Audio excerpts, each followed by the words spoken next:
Oh my goodness. I have to get a microphone. I have to stop this. Okay, I got it. I got it. How is it? Can you hear me now? Oh my goodness. I have to get a microphone. I have to stop this. Okay, I got it. I got it. How is it? Can you hear me now? Okay, way too loud. There we go. There we go. Good grief, folks. Okay, thank you. Man, this is like getting to be like all the time this is happening. Gee whiz. Okay, guys. So, long day. Sorry, it's so hot and humid. Like the dew point is like 99, right? It's just ridiculous out here today. So, trying to get my hair organized. Sorry about this. I did a report earlier today. It's pre-recorded. It will be released probably in about a week. It is our five, not today. Today is 546, but we will be releasing our 555 report, which is going to be interesting. It's going to bring us all back to the very first GoldFish report that we did, and really what the purpose of GoldFish Report has always been, and what our mission has been. So, um, yeah, it's going to be interesting. You got to keep an eye out for number 555, folks, because it's very, very special. Probably next week it'll be released. Okay, so we're going to start our POTUS report for the week for the dates August 9th to the 12th. This is our midweek report. Let me just write that down so that I separate it from the other one. So the president was very busy. Okay, let me first address why the last video I did is removed. It's not removed, it's just marked private.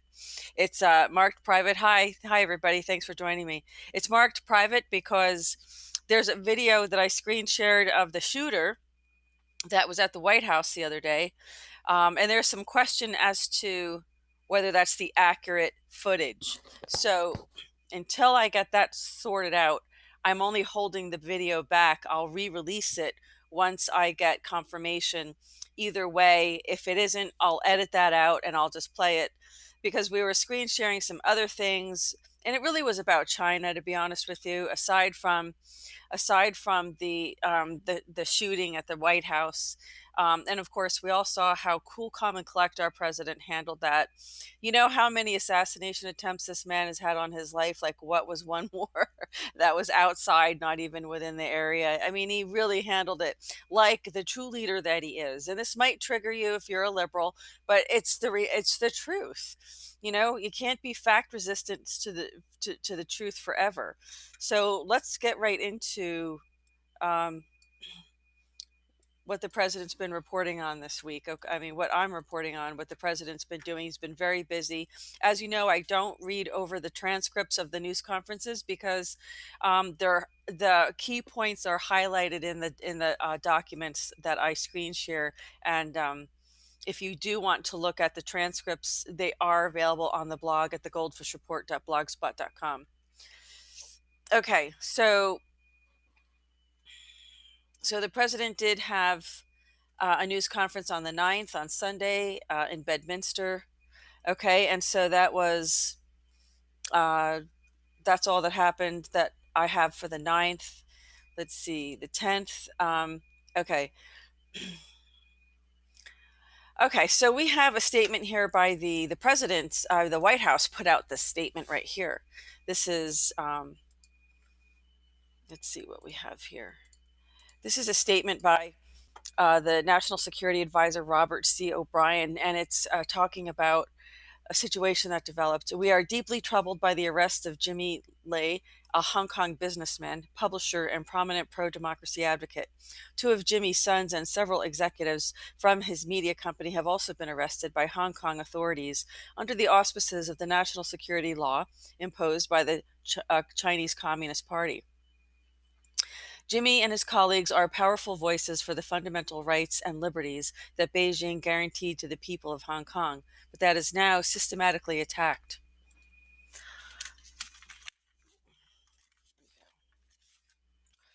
As a newspaperman, entrepreneur, and citizen, Jimmy Lai has exercised, celebrated, and defended liberty by warning what Hong Kong would be like without it. Okay. Beijing's national security law denies the people of Hong Kong their fundamental rights and liberties and increases the Chinese Communist Party's control over Hong Kong's internal affairs. These reported arrests following the recent action by the Hong Kong government to unjustly disqualify candidates and postpone the Legislative Council elections are the latest violations of Beijing's commitment to the Hong Kong people and the world. These arrests are also a clear effort to intimidate pro-democracy and political opposition figures and suppress Hong Kong's free and independent media, which have played key roles in the city's character and success. We stand with Jimmy Lai and his sons and colleagues and call on Beijing to repeal the national security law and restore Hong Kong's rule of law immediately. So that's quite serious for the White House to release that statement there. And, obviously they're very concerned about people who are being imprisoned by prisoners of conscience there in Hong Kong. Well, yeah, in Hong Kong. So here we have the president sent a nomination to the Senate. We have Justin Herdman of the District of Columbia to be United States Attorney for the District of Columbia. So let's hope he has luck. What are we going to do about Judge Sullivan? See, Sidney Powell tweeted something yesterday, and I commented on it, and she liked the comment today. And it was the fact that, let me stop screen sharing for a minute when talking about our judiciary for a minute. See, the way that it works, right? We have three branches of government. We have the, the legislative, we have the executive, and we have the judicial, right? But really there's four if you consider the Treasury, because that almost seems like a whole other department, but that's neither here nor there. What we have is, we're supposed to have in this system checks and balances, right? So the president's elected, there's checks and balances, there's impeachment processes. If a president does something against his oath and against the American people, whatever the issue is, he can be impeached, or at least there could be proceedings to investigate any kind of suspicious activity or whatever. The same thing is in effect for the people in Congress, because you elect them, and if there are people who you elect, then you can recall them. But the only one, and really you have to look at it this way, if you really want to know where the seat of power is in this country, it's in the judiciary, because there is no checks and balances when it comes to the judiciary. There is nothing that people can do to recall a judge, to impeach a judge, to oust a judge. They have immunity, right? So this is the broken branch. This is what I was commenting on, and Sidney Powell had actually liked that comment because it was true. What we have is, that's really the power mechanism in the country, is that these are the gatekeepers truly for the ones who are actually in control behind the scenes. The president is the CEO. He can do a lot, and he is doing a lot. But there are people, as you know, there's clearances that are far above the president and the military. There's, other people. Let's just look at it like this way, okay? Who makes laws in this country? It's not our legislators. Their name may be on the bill as a sponsor or co-sponsor, but where do these bills come from? And if people understand how policy is actually made in the country, then they may rethink their how they elect people. I'm not even going to comment on the elections that these, what was it?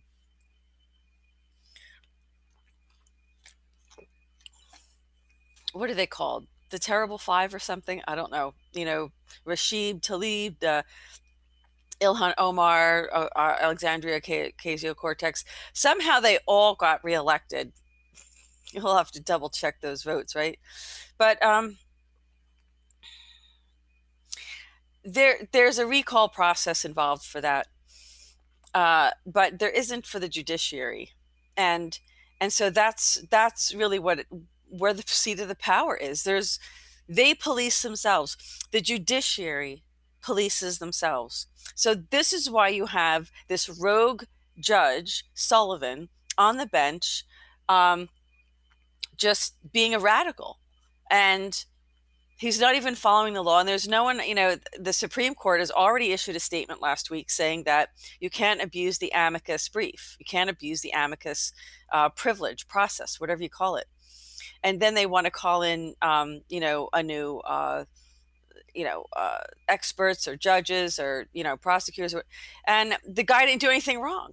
I mean, Attorney General Barr in the interview last week clearly stated that the reason he did the investigation and he asked for an investigation into Flynn was to determine whether these conspiracy theories had any relevance to him. And, he didn't comment whether they did or didn't. But what he did say was that the FBI did believe that he was telling the truth. So why is all this happening? Well, it's because Flynn is a very key player, as everybody does know, working with Trump, working with what we would call, I suppose, an alliance of people who are trying to preserve the United States. Because right now we are in serious jeopardy of becoming a socialist country. Can you even believe we're having this conversation? Can you even believe it? It's like crazy. Isn't it crazy?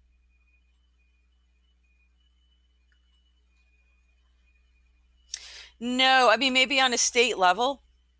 Slim, thank you for that. But on a state level, you may be able to, but on a federal level, there is no way to do that. Slim, what do you think about that? Because on a state level, okay, so one of the town hall meetings I went to with Governor Christie was about his appointment of judges in the state of New Jersey at the time, right? And he complained about this. And so I happened to get picked at the town hall meeting. And I happened to get picked at the town hall meeting for a question. And what was interesting was I brought up this issue of rubber stamping because that's what he was complaining about. His complaint was basically, you can't remonstrate to federal legislate. No, because the legislators don't appoint them. They're presidential appointments, Slim. I don't think so. Yeah, I don't think so, Slim. I think maybe on a state level, because this is what I'm explaining. So the governor was complaining that basically what he does is the Senate in each state level, the Senate makes the recommendations. It's really their appointments. The governor just rubber stamps it. The governor doesn't really get to have his own selection. It has to come from the senators, right? So he was complaining and lamenting that it wasn't really his appointment.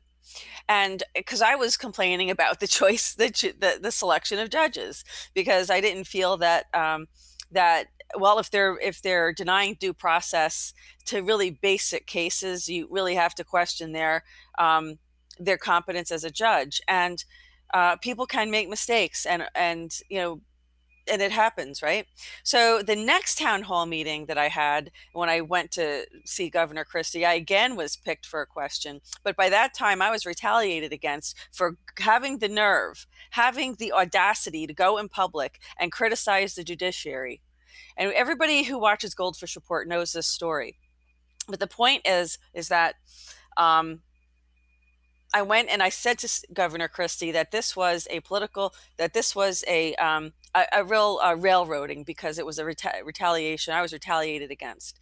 They took custody of my kids away, and that for attending, and it was in the transcripts for attending a town hall meeting, that was bad parenting. I mean, I will not kid you. One day, folks, I'm going to show these transcripts, and it's going to blow your mind what happens in these courtrooms. I'm telling you. But I'm still in court, and I'm not going to do that. I'm giving the judiciary their chance to make this case right. And if they don't do it, I'm going to show it to everybody. So you can see really what we live in. We live in an absolute hijacked system where justice is for sale, and you're not going to get any justice unless you have deep pockets or you're well connected. But let me keep going. So anyway, Christie said himself that this was on a state level. They police themselves. On a federal level, they police themselves. This is how the judiciary works. And this is why I think it should be called the broken branch, because there is no checks and balances on the federal level. Slim, it sounds great and idealistically, right? And in theory, but did you ever file this that you're talking about? Because I see Slim is in the is in the the live chat here. Just tell me one judge that was removed, you know, on the about with this process that you're referring to. I just want to know if anybody does this, because there is no checks and balances. I'm sorry, and this is what I'm saying. Sidney Powell liked the comment because she knew it was correct.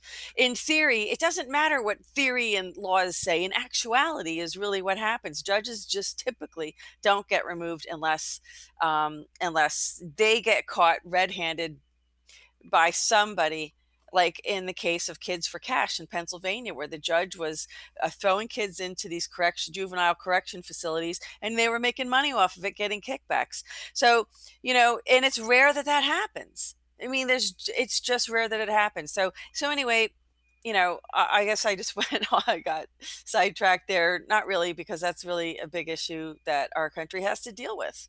Okay, let's keep moving along. So, the West Wing reads, mayhem continues, protest narrative crumbles. So I'm not ignoring your comments, folks, but when I screen share, I can't see the live stream. So I'll have to come back when I get through this on this date here. The press has been playing defense for Portland anarchists for weeks, suggesting riots and arson against a federal courthouse were provoked by federal agents protecting it, according to the Wall Street Journal. So much for that. Over the weekend, Portland police were forced to declare 2 riots. On Friday, police said people defied orders to disperse and threw rocks, frozen or hard-boiled eggs, and commercial-grade fireworks at officers, according to the Associated Press. Last week, rioters attempted to set a Portland police precinct on fire and block its exits. Ivanka Trump, along with top security officials and business leaders, will unveil $122 million in new programs and partnerships for the administration's Women's Global Development and Prosperity Initiative Tuesday afternoon. Rich Edson reports. WGDP is focused on eliminating both legal and regulatory barriers, as well as the cultural norms that hold back women's empowerment across the globe. I called them, of course, reported by Fox. Just so you know, a follow-up to this. What on earth are they doing? This is not for women in the United States. This is for women, they say, across the globe, but they don't say, well, it's not for Americans. Can you imagine that? I think they're going to need to be very, very clear about this. I've called them twice and I got the same response. And I'm going to send an email and see if it changes. But I will be very cautious about this program, why she's touting this, and she should just be very clear that this is for, underdeveloped countries only. So here we go. Access to high-speed broadband internet is not simply nice to have, it is a necessity in the 21st century. The lack of access means some kids are doing their homework in parking lots of fast food restaurants or not at all. That's why President Trump's initiative to expand access to broadband is so important. I guess he's talking about 5G, right? Agriculture Secretary Sonny Perdue writes in the Oklahoman. That's what he wrote. For over a century, telehealth services have languished in a policy quagmire. Even as technology revolutionized our communication systems, telehealth struggled under the weight of stringent regulations and expensive proprietary software that made widespread adoption challenging for patients and healthcare providers, according to Newsweek. That's all changing under President Trump, according to Alaska Governor Mike Dunleavy, who wrote for Newsweek. We have another press briefing here, which I'm going to skim over quickly.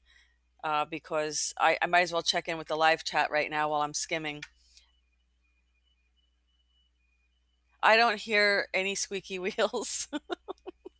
Jammer Greg, I saw your comment. I don't hear any squeaky wheels. Do you guys hear a squeaky wheel? I don't have a, what is it? There's no hamsters here or gerbils. Oh, I think, oh, maybe you hear my air conditioning unit. Yeah, maybe it's that. I don't know. I hope you can.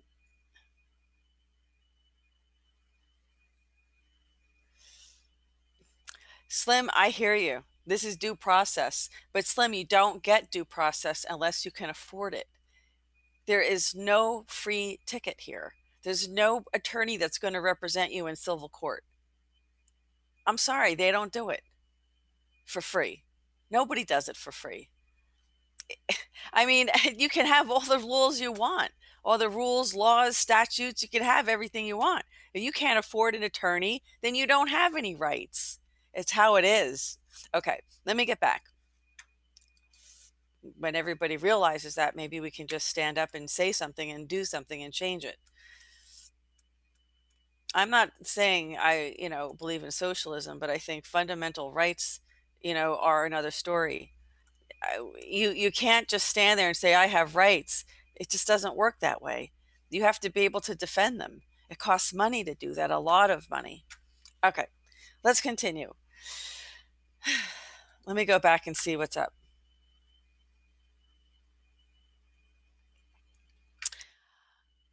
Yeah, Slim, I hear you, but some courts, right. So if you go the sovereign route, you know what they do?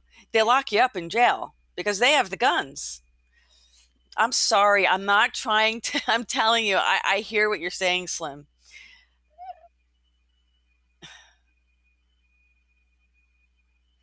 It's not feedback. I don't have a squeaky wheel. It's just, hi Sherry, how are you, dear?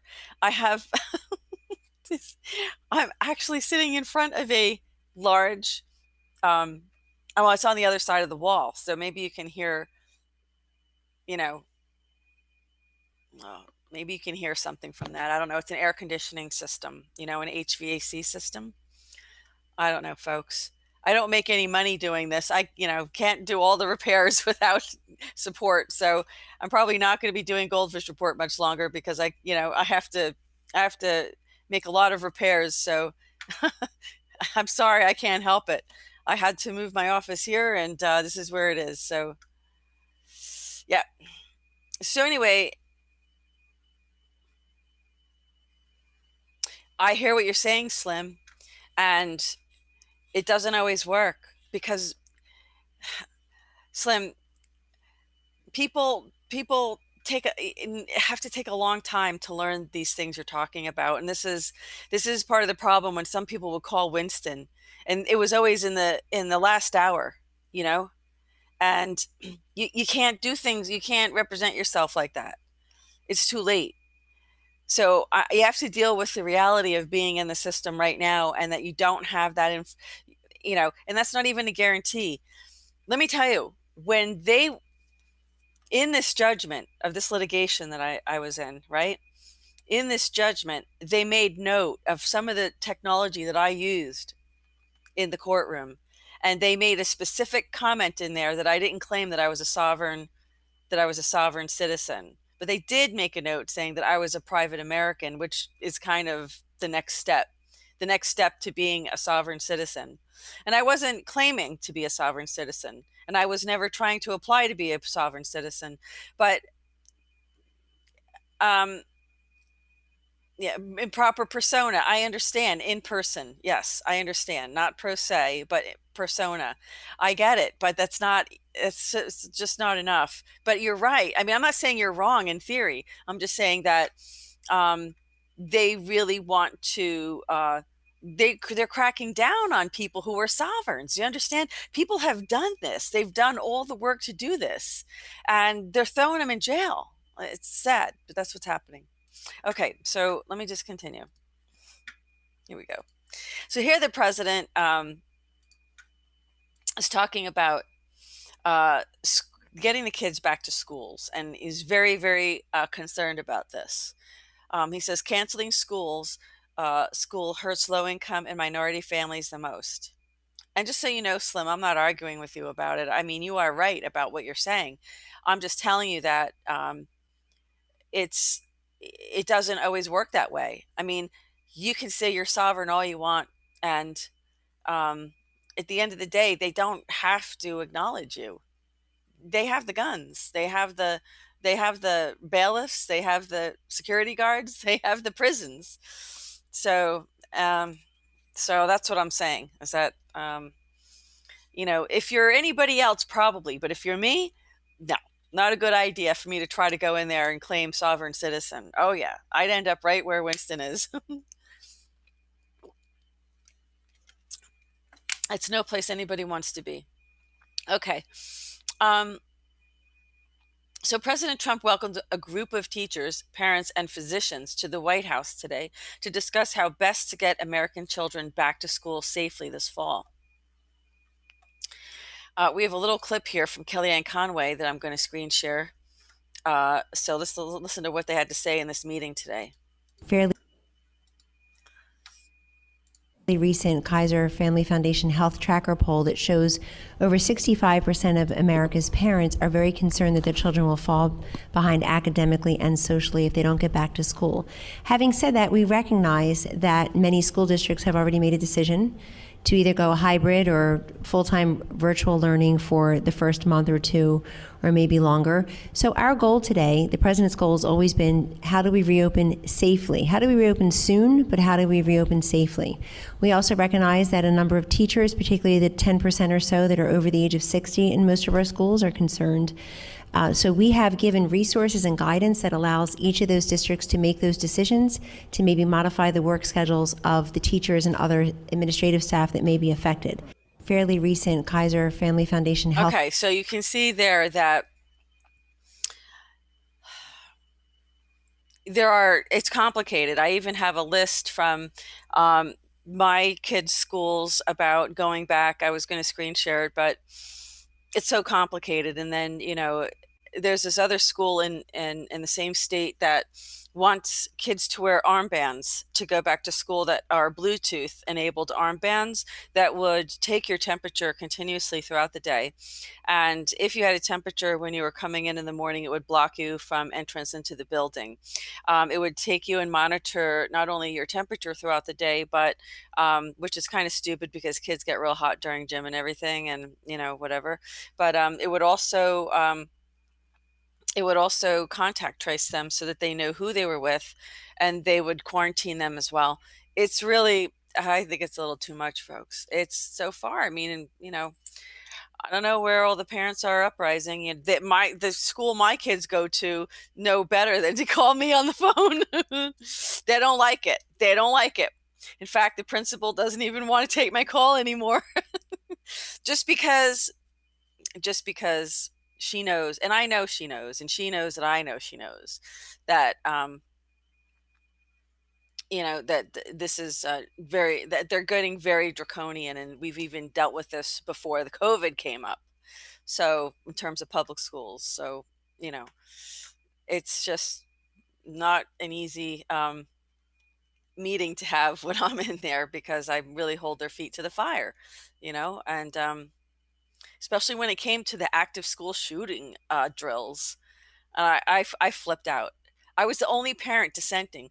Every parent in the school came there, and I was the only one who had a comment about doing active shooter drills, which traumatized the children. So I'm like, when did we become Gaza? And poor Gaza, right? But I mean, this is America. Hello, what's going on? And look, folks, it's incrementally. It's the tiptoe to totalitarianism, right? And they've been doing this slowly over time with this policy, then this policy, then this policy. So everybody had time to adapt and adapt. And meanwhile, folks, we are losing our freedom and civil liberties every day. Oh, we had the Patriot Act in the name of, Homeland Security. We had to protect us against terrorist enemies we couldn't identify. We didn't know who they were, but they were far away, but we have the big ocean here, but they're here anyway, and whatever. We fell for it all. We fell for it hook, line, and sinker. And we're losing it every day. We're losing our freedoms. It's sad to see that. Okay, so let me continue. So that was from Kellyanne Conway from the that meeting today. Half of low-income families and 42% of families of color lack sufficient devices at home to access distance learning. Nearly 30 million American students rely on schools for free or reduced cost meals, and more than 70% of children receiving mental health services do so at school. Closed schools put vulnerable students and families at risk. When the American Academy of Pediatrics issued its call to safely reopen schools this fall, it explained that in-person school helps reduce children's risk of abuse, drug addiction, and suicide. The CDC has recognized that it is a public health priority to return students to in-person learning, and it has realized guidelines to help communities do just that. We are working literally day in and day out with governors and state education leaders to find a way that we can safely reopen our schools, Vice President Pence said. The bottom line, keeping our schools shut down would do more harm than good. And of course it would, because the kids aren't the ones really carrying the COVID anyway, right? Or they're not the ones getting sick with it. So if they're carrying it, they had it already, right? I thought, how about just the teachers distance themselves from the students? Yeah, they could do that. If the teachers are concerned, let them, let the kids go to school and everybody have like a Mr. Spacely, video unit, and the teachers, can still view the class with a, webcam or whatever. And why not have the teachers do that? There's less teachers than there are students. Well, it's just a suggestion, but you know how it goes, right? It's when it's too simple, they could never do it. I thought digital learning was the future, but we have learned that through this COVID crisis that we haven't got digital learning to the point where you can really engage young people, according to Dr. Paul Peterson, who told the president today. Okay, so here's a clip where Dr. Peterson was talking, and this is what he said about them needing to be in the classroom. All right. Let's see.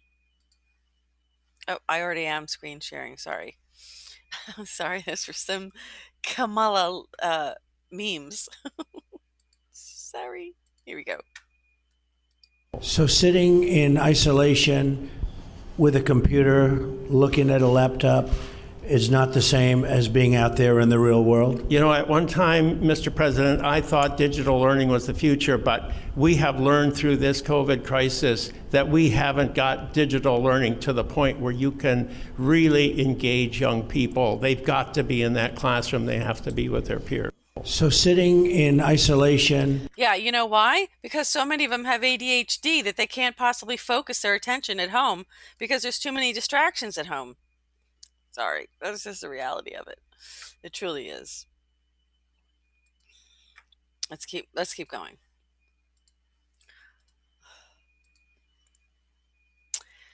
President Trump wants to ensure that students, parents, and communities have the support they need to educate children safely this fall. You know what? If I turn my volume down a little bit, maybe you won't hear as much of that background hamster wheel. I guess I need a new fan belt or something, right? He has called on Congress to provide more than $100 billion in education funding as part of the next coronavirus relief package, $70 billion of which will go directly to helping K through 12 schools remain open.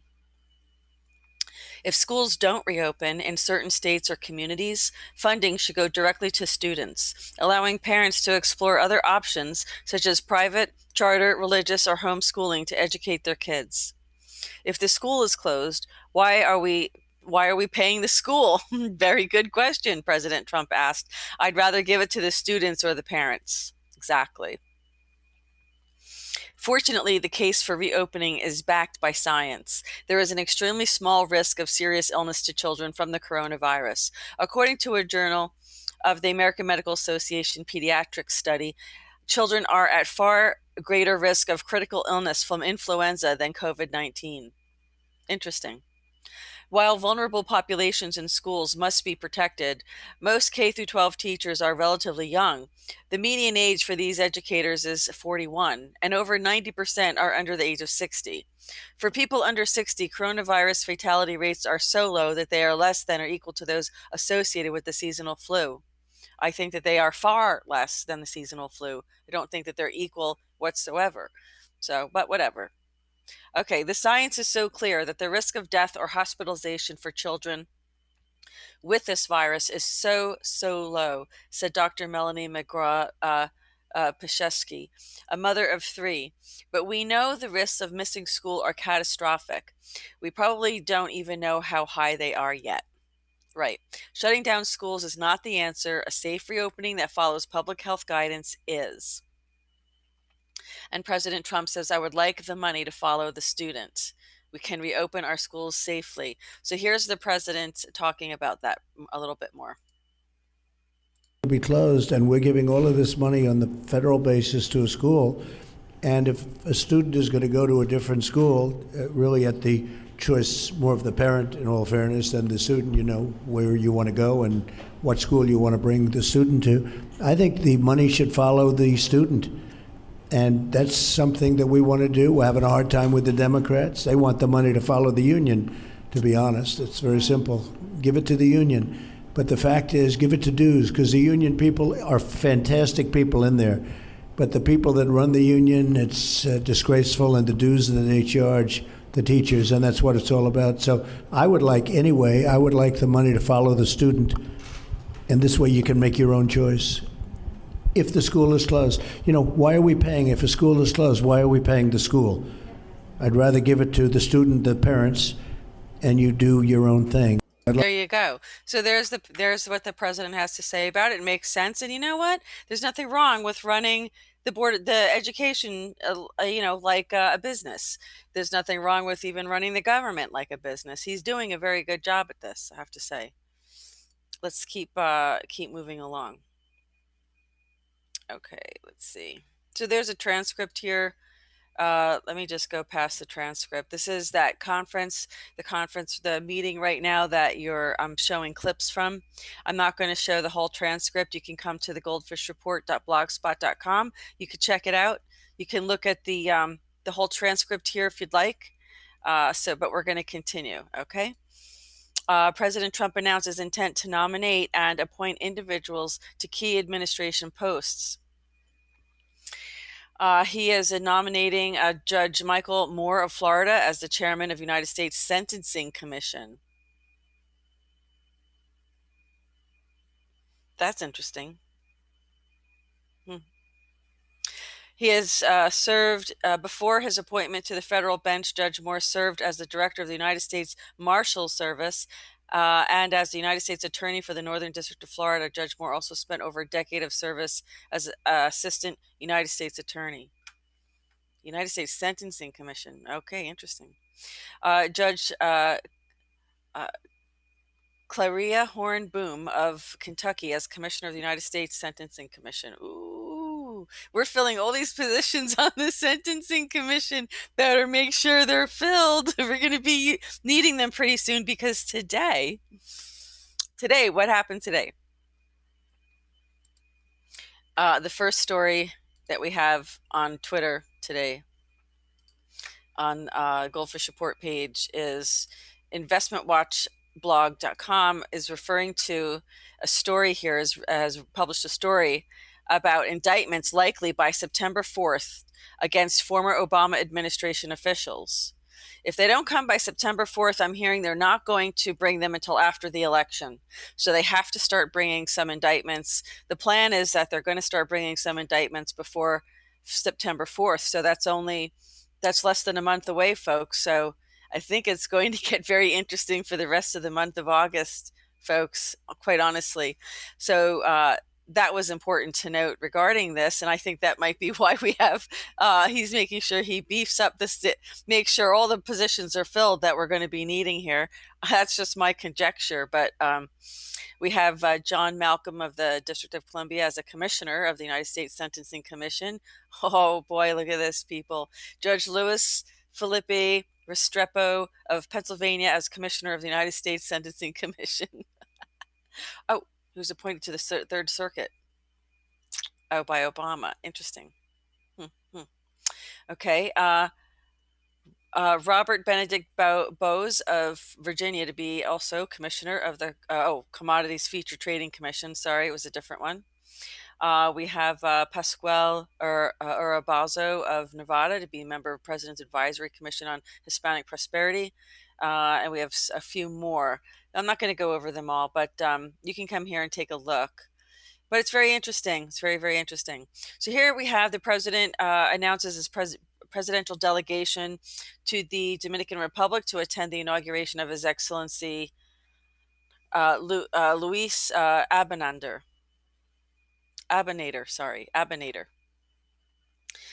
So we have Honorable Secretary of State Michael Pompeo will be leading the delegation, and members of the presidential delegation are going to be Honorable Robin S. Bernstein, United States Ambassador to the Dominican Republic, and also the Honorable Michael Kozak, Acting Assistant Secretary for Bureau of Western Hemisphere Affairs, Department of State.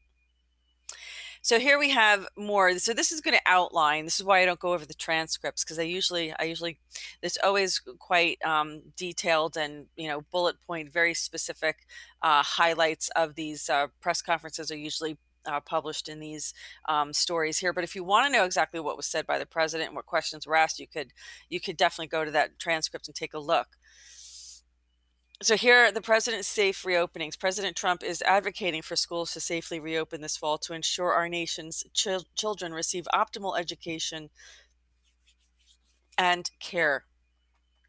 By supporting the resumption of in-person schooling, President Trump is standing up for the well-being of American children who need to get back into the classroom and working parents. Children are at an extremely low risk for serious illness or death from COVID-19, far less than adults and even less than from seasonal influenza. The social cost to children and families of keeping schools closed in terms of harm to children's well-being outweighs the risks presented by the safe reopening of in-person classes. The American Academy of Pediatrics has called for the safe reopening of schools this fall and for in-person classes to resume, citing how schools reduce a child's risk of abuse, drug addiction, and suicide. The AAP has also found that school closures have a substantial impact on food security and physical activity for children and families. The overwhelming majority of public K-12 teachers are young. 92% are under 60 years of age, as we just reported, and in the absence of certain underlying medical conditions, are likely at lower risk for serious illness, hospitalization, or death. Teachers and students who are at increased risk or higher risk can't be protected, and if desired, can choose to work from home. Putting American children and families first, President Trump's support to reopen schools is based on science, data, and common sense. The unintended consequences of keeping schools closed could damage our children's education for years to come and hinder our nation's economic comeback. Canceling in-person classes and allowing only virtual learning disproportionately harms the education of lower-income children. During school closures in the spring, students' math progress in low-income zip codes decreased by roughly 50%, and students in middle-income zip codes fell by a third. A recent analysis found that if in-person classes don't resume until January 2020, Hispanic, Black, and low-income students will lose 9.2, 10.3, and 12.4 months of learning, respectively. Each and every parent needs the confidence that when they are on the job, their children will be well cared for. Over 90% of children aged 6 to 17 have at least one employed parent, many of whom will have to stay home and care for their child if school fails to reopen. Well, we can't have that, right? We can't have one less parent earning income and paying taxes, because that's their income tax base. Right? Isn't that why they got women out of the house to begin with and broke up the family, have the state being the parents now of the children, and the parents are off being their debt slaves. So you got to have more debt slaves, not less. Sorry, but that's, I try to keep it real here, folks. I try not to sugarcoat this. I mean, with all due respect to the White House, it's a system he inherited. I'm not saying it's the president's fault. Peer countries have sufficiently reopened schools to better educate their children, while the United States has fallen behind with continued closures, potentially leaving our country and our children with a competitive disadvantage. Well, we already have that because of Common Core. And Betsy DeVos, you haven't done anything that I've seen to change Common Core. You keep allowing these schools to shove liberal, dildo 101 education for 4-year-olds or fourth graders. I mean, come on. This is crazy. Okay. The education of children is more sorry, you're not really supposed to get all this commentary, but it is a matter of fact. The education of children is more than an essential business. It's a top national priority to ensure America can continue to aggressively compete with the rest of the world. Yes, hello. Well, someone during the Obama administration should have thought of that, but that was their goal, was to destroy America. Okay, here we go again. Giving vital assistance. President Trump is giving all students and educators the tools and resources they need to continue learning and teaching. The Centers for Disease Control and Prevention has provided comprehensive guidelines to schools on how to protect and identify high-risk individuals, prevent the spread of the virus, and conduct safe in-person teaching. The president has called for Congress to pass $105 billion to $70 billion, of which is for K-12 schools, to provide financial assistance and incentives to help schools implement safety measures in their resumption of in-person classes. I have to sneeze. Hold on a second.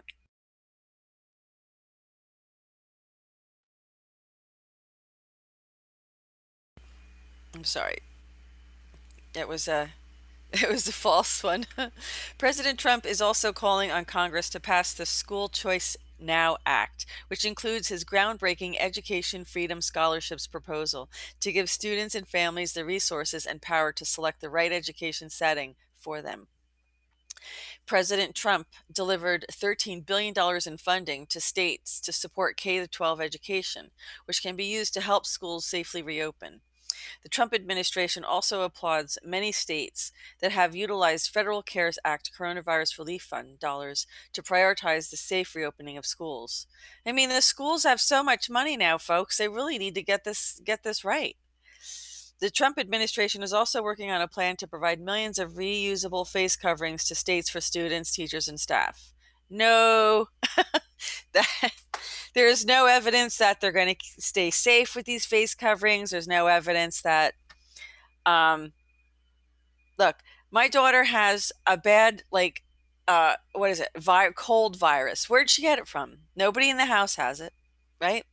She wears a mask when she goes out. So where'd she get it? The masks don't work. That's the whole point. Okay, so before I continue, I'm just going to go and check in with my live chat to see how everybody's doing.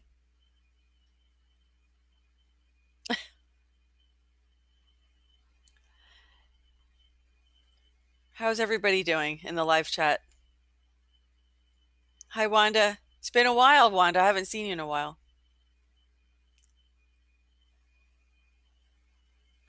They're not distractions, Isla. I mean, these are comments. I'm saying what everybody's thinking. These are comments that it's like, wait, we want to put this into. Guys, you still talking about my air conditioning? Come on, I can't. If the only thing I can do is turn my volume down so you hear less of the air conditioning too. Is that okay? Sorry, I can't believe you guys are still talking about that. All right. Some people say they hear it. Some people say they don't hear it. I'm sorry. There's nothing I could do about it. I really wish there was. I mean, we can, wait until there's a time when I don't need air conditioning, but not today. Yeah. I mean, the masks don't work. I mean, my daughter has a bad virus right now. Well, where'd she get it from? She wears a mask when she goes out, and she doesn't wear one at home. So where did it come from? The masks don't work. That's the point. Okay, let's finish this up.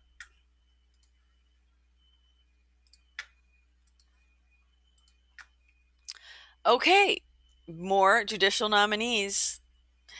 President Trump announced his intent to nominate Catherine Gimbel Mizell of Florida to serve as judge on the United States District Court for the Middle District of Florida.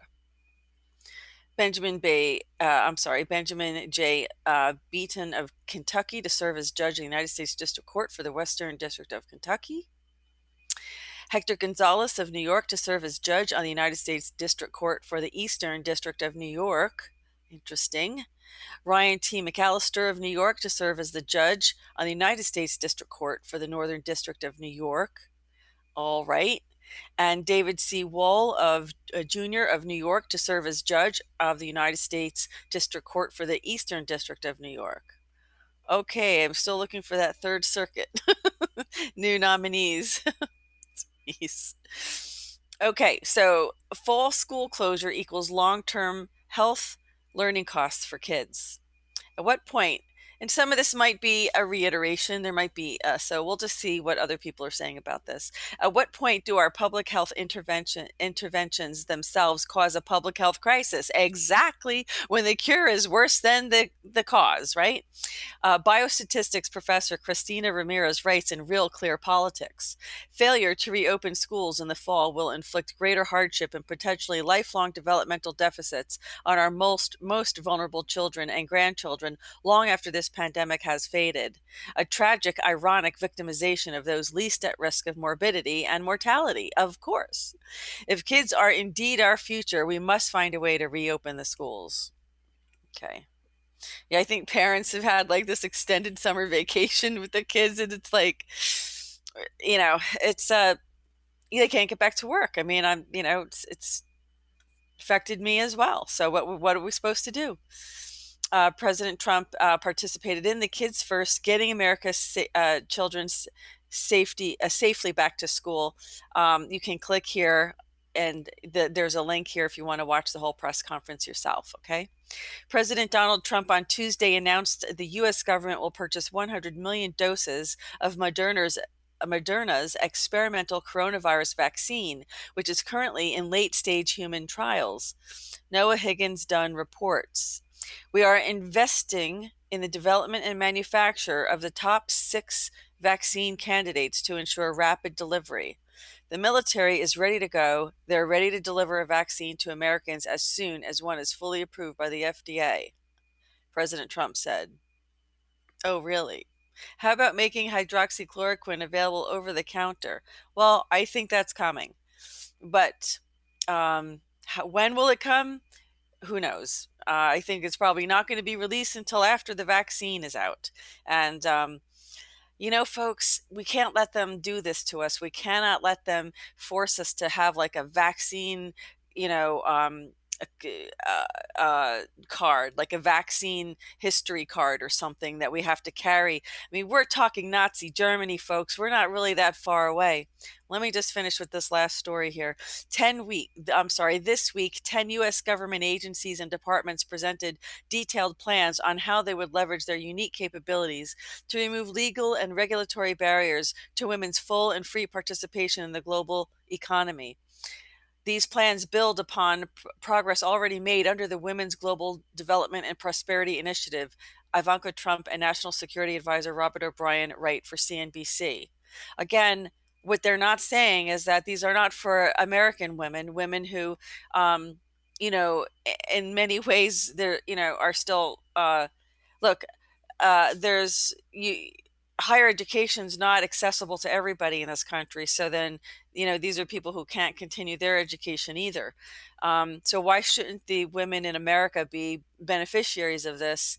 I'm going to be watching this very, very carefully, folks, because I'm very concerned about this. If it's America first, then why isn't this women's global initiative to help women entrepreneurs in America and not just in other countries, developing countries? Because at the rate we're going, folks, we're becoming a third world country pretty quickly. If you look at all the cities and all of the anarchy that has been destroying our cities, knowing that these what is it called? The five? What are they called?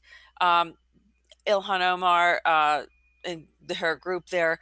They all got reelected. How did that happen, folks? I just want to shake you so silly it's not funny. How did this happen? So by virtue of that, I think we qualify now to be a developing nation, or at least a third world country. So no question should we be able to qualify for this Women's Initiative Global Program. But, that's just my opinion. So I just want to see, I think that's it for today. Let me just check. And see if there's any other, oh my God, any other announcements from the White House. Yes, there is one more. Sorry, my headset. I can't wait to get a microphone and get rid of this headset. Okay, there is. Let me see. Should I share my email with you guys? You know what? I'm just going to read it, okay? Statement from the press secretary regarding the safe reopening of America's schools. President Donald J. Trump firmly believes that educating our nation's children is a top priority. He has continually advocated for schools to safely reopen this fall to ensure our nation's children receive the best education and care. As the data shows, children are at an extremely low risk for serious illness or death from the coronavirus, far less than adults and even less than from seasonal influenza. Importantly, the harms to children and families of prolonged school closures are significant and long lasting. Today, the Trump administration put forth recommendations to guide schools towards a pathway of safe and reopening while empowering families to make the best decisions for their children. Under President Trump's leadership, children come first. So that's it. That's it for the report tonight, our midweek. It's an hour. I'm sorry. I really try to get it lower than that, but it doesn't seem to happen. Yeah. The mask causes you to recirculate your own CO2 bacteria, which we call schmutz on the GoldFish Report, reduces your oxygen levels and weakens your own immune system. Of course it does, because we're not getting access to all the normal flora and fauna of germs and to build up our immune system. So of course, there's going to be issues with kids getting sick, and especially when they go back to school. And there are some schools that are going back already, and there are a lot of there's reports that there's a lot of kids getting sick. And of course, you knew that was going to happen because we're all wearing masks and we're all lowering our immunity. So apple cider vinegar, yeah, the mask is a face diaper. You're funny, Jammer Greg. And I see, hi, Careful Carpenter, nice to see you. Slim Frank, thank you for saying that. I appreciate it. If you like the report tonight, folks, please give a thumbs up so it gets recommended in everybody's YouTube feed. I do appreciate that. It will help to do that. Good to see everybody. I'm so glad to see everyone in the live chat tonight. I appreciate you joining me. We'll be back on Saturday night as usual, folks, to do our weekend edition. In terms of the video that I had made the other day, in case you didn't hear the announcement in the beginning, it has been not completely removed. It's just marked private, so that there is a question about the origin of that video, the origin, yeah, the time frame when that video was actually taken. And I did screen share a video of a shooter and Secret Service, of a man with a gun who was, who was hell-bent on getting past security. But like, how the hell are you going to do that with a gun? And it showed him being shot by Secret Service, and then it also showed him being tended to by medics. So, but I can't confirm that was the actual shooter from the other day. That's the problem, is that I'm still trying to get confirmation.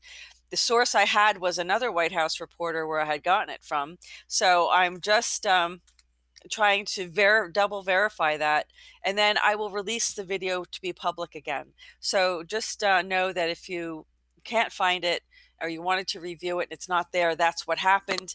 And I'm trying to get that confirmation on that footage. And if I have to edit it, then I will do so.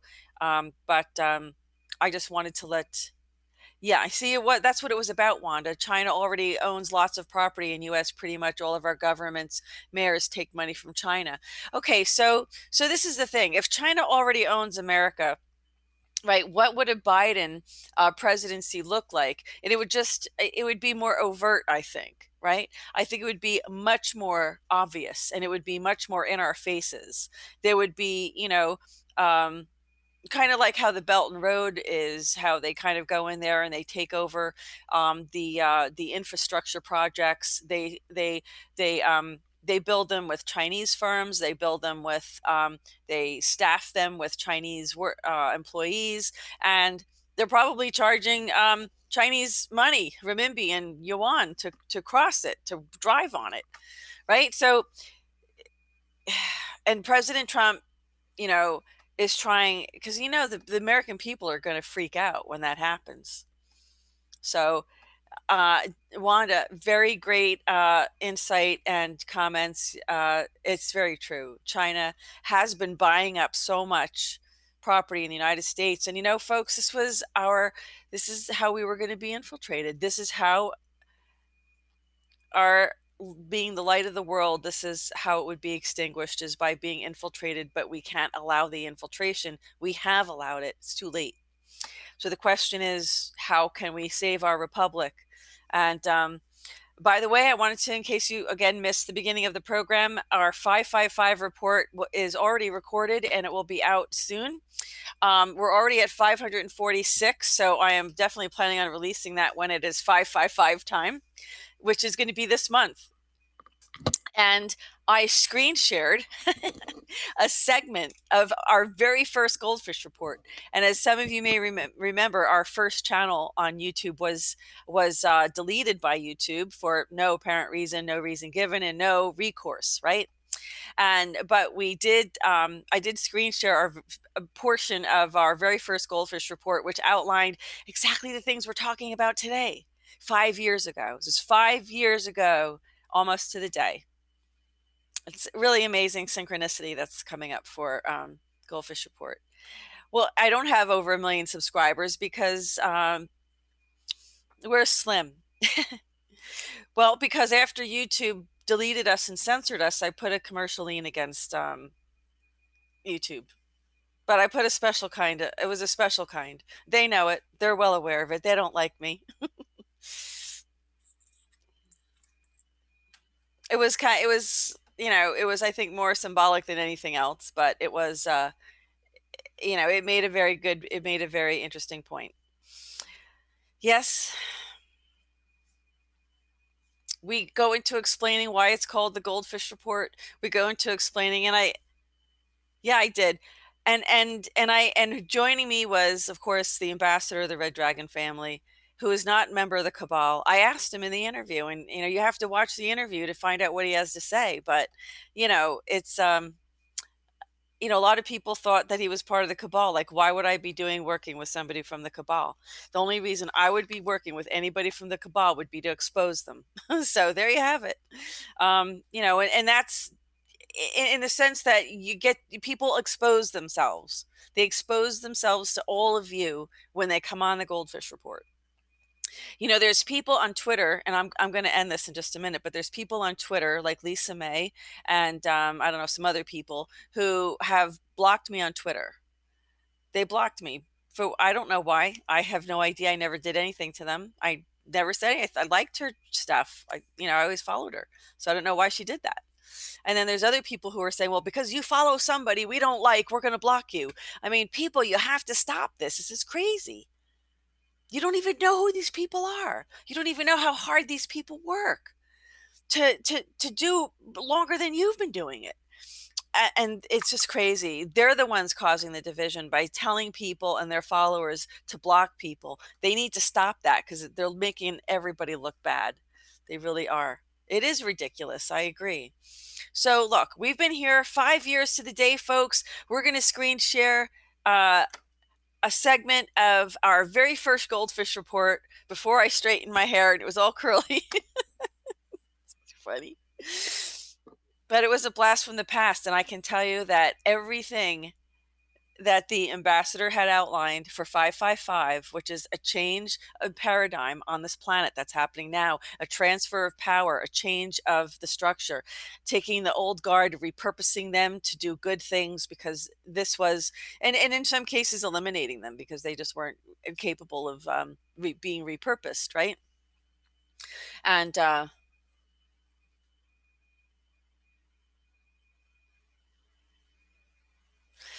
okay, Slim, I hear you, but according to him, that's, look, the ambassador's opinion was that we took the money from Iran to begin with, so he would know that better than we would. And I'll be honest with you, you're not going to like some of the answers that the ambassador gives, but you know what? He's usually right. I don't like some of his answers, and I've tried to prove him wrong, trust me, over the years. And, I was very humbled in the process because he was right most of the time. So I just think he's somebody who has an interest in wanting to expose what's going on, including the corruption in the world, and has a position in the world where he can have a voice, um, and perhaps influence. And he's going to make some enemies, and everybody will, right? Because not everybody's going to like that. But all I can say is that we are all working toward the same thing, folks. We're all on the same team. And for Lisa May to block me, that's just it. Really, I really hope she would address me with that, because we're on the same team. I mean, she's in the military. Do you do that to your buddy that's you're in the trenches with because you don't like the way they look, or because they like somebody or talk to somebody you don't like? You're not going to do that in the trenches when you're sitting there getting enemy fire. Why would she do something like that? So the problem with these people who are on Twitter banning people is that they don't recognize that this is not your enemy sitting next to you in the trenches. These are your comrades. This is your team. We're on the same team. Whatever. Ego takes over, and then you can't do anything about it. So, all right, guys. I want to thank you so much for joining me. I will be back. Oh, tomorrow morning. I'm sorry, I forgot. Tomorrow morning, I will be back with another Food for the Soul with Dr. Scott Werner. Dr. Scott Werner. So don't miss out. Tomorrow morning, 10:30, Dr. Scott Werner, and I think his lovely, lovely, amazing wife, Vicky, is going to be joining us too. They are such a power couple. Now, I know she's not on Twitter. I saw she got banned. Yeah. Yep, she got banned on Twitter. I know. So I guess I don't have to worry about that anymore. But when I know people ban me is when it says this tweet's not available. So I know they banned me, and because I looked into it and saw that I was blocked. Oh my God. People, we're in the same team. We're in the trenches together. And even people who are still going, crazy over Austin Steinbart.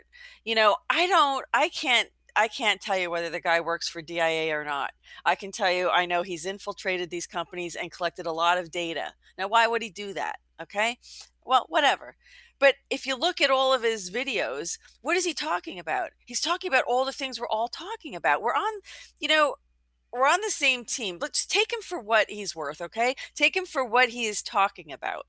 What is he talking about? Black Ops 101. Did you watch that video he did where he's explaining, quite a good history about the royal death racket and, the whole propaganda machine, right? So, and he has been transparent, Slim. Thank you for that. He's been making himself available to talk to people. He's had his home, invaded. He's been arrested for, just because he could be, just because the powers that be, the cabal, can arrest you for anything they want, and you don't need to have any reason. Trust me, if he did anything wrong, he wouldn't be released. So I think people need to chill out about Austin Steinbart. I think he's in a very special position, a very unique position. Not everybody, may agree with this. What is it called? Neuralink, whatever. Hey, if that's what you want to do, go do it, but don't force it on me. You know what I'm saying? Because I'm going to tell you, there's going to be things we can't stop, folks. We can't stop this technology and what they're doing with it. Even Elon Musk said he tried stopping it, and it was futile. Elon Musk said it. If you want to complain to anybody, complain to the people who Elon Musk is working with, because they can't stop this AI stuff that's going on. So don't, Austin's the messenger, don't shoot the messenger. Okay. Does he have some nefarious agenda? I don't think it's nefarious. But, I do think it's a personal agenda that he has. And he admits to having an agenda, and he does. And if you want to know more about that, you ask him specifically about that. And I'm going to ask Austin to come back too. But people need to stop trying, why does everybody need to like team up on people who are on the same team? Who cares? Who cares if he says he's Q? You don't know that he's not Q. You have no clue on earth. You really don't.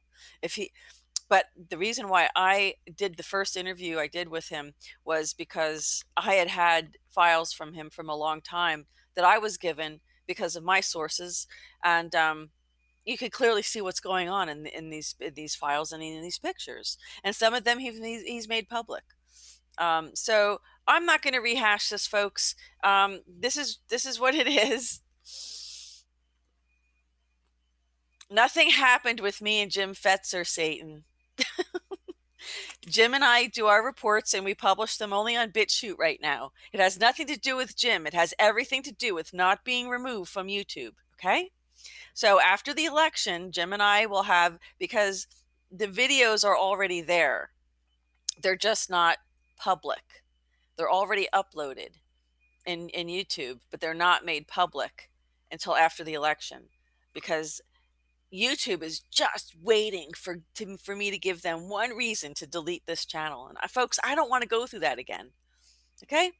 So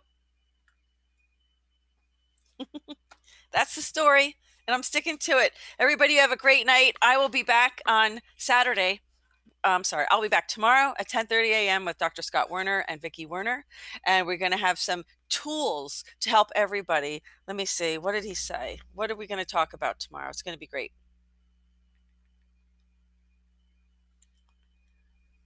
Uh-oh. Let me see. What is he going to say? Okay.